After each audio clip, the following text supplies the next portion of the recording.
আসলে আপনি তো পুরোপুরি আউট অফ কন্ট্রোল ছিলেন।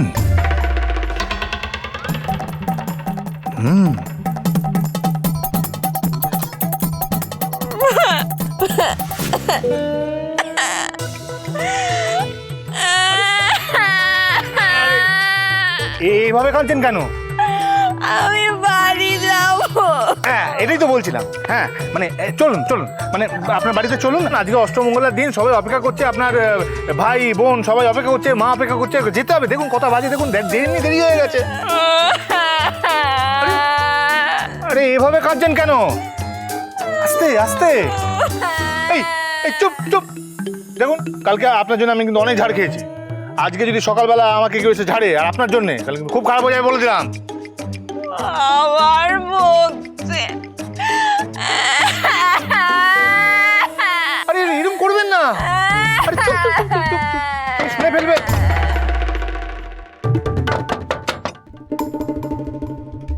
হলো, অমনি কান্না থেমে গেল।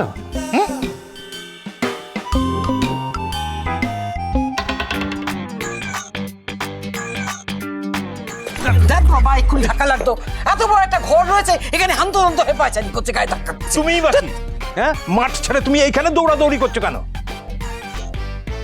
দৌড়দৌড়ি করছি কি আর সাধে? দুশ্চিন্তায় দৌড়দৌড়ি করছি। এই যে মহারাজ বলেছে যে গ্রামের বাড়িতে চলে যাবে ওই অষ্টমঙ্গলা থেকেই। যদি সত্যিই চলে যায় তাহলে কি হবে একবার ভেবে দেখেছিস? ও কি ফিরবে এখানে না ফিরবে না, আমি তো কিছুই বুঝে উঠতে পারছি না। তা বুঝবে কেন? হ্যাঁ, এই ব্যাপারটা তো তুমিও উস্কাওনি? হ্যাঁ, উস্কেছি। আমি বলেছি গ্রামের বাড়িতে যেতে, তা বলে কি বলেছি চিরকালের জন্য গ্রামের বাড়িতে গিয়ে থাকতে? সেটা তোর মেজো ছেলের সিদ্ধান্ত। আমাকে বড় বড় কথা বলছে।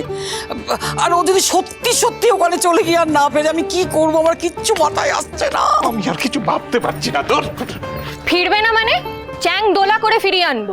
কি? এই তুই হাসছিস কেন?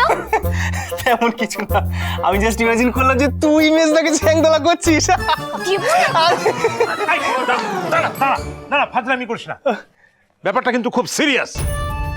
একটা ব্যাপার খেয়াল করেছিস? হ্যাঁ, মহারাজ যেদিন বলেছিল যে এই বাড়িতে থেকে আর কোনোদিন খাবে না, ও কিন্তু তারপর থেকে এই বাড়িতে খাইনি। খেয়াল করেছিস? আমি তো চেষ্টা করেছি বাবা, আমি চেষ্টা করেছি খাওয়ানোর। আমি নিজে হাতে খিচুড়ি বানিয়েছি, নিজে হাতে খাবারটা নিয়েও গেছি, তাও তো খাইনি। জেদটাকেই আমি ভয় পাই। যে ছেলে মায়ের ওপর অভিমান করে ফার্স্ট ইয়ারে ইঞ্জিনিয়ারিং পড়া ছেড়ে দিতে পারে, সেই ছেলে অভিমান করে না গ্রামের বাড়িতে থেকেও যেতে পারে, কোনোদিন নাও ফিরতে পারে।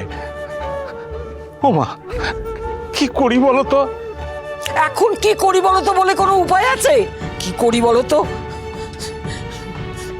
এই যে মহারাজকে তোর বউ উঠতে বসতে অপমান করে, সেটা শুধু মহারাজ কেন, অন্য যে কোনো সুস্থ মানুষ হলেই না এই বাড়িতে আর ফিরতো না।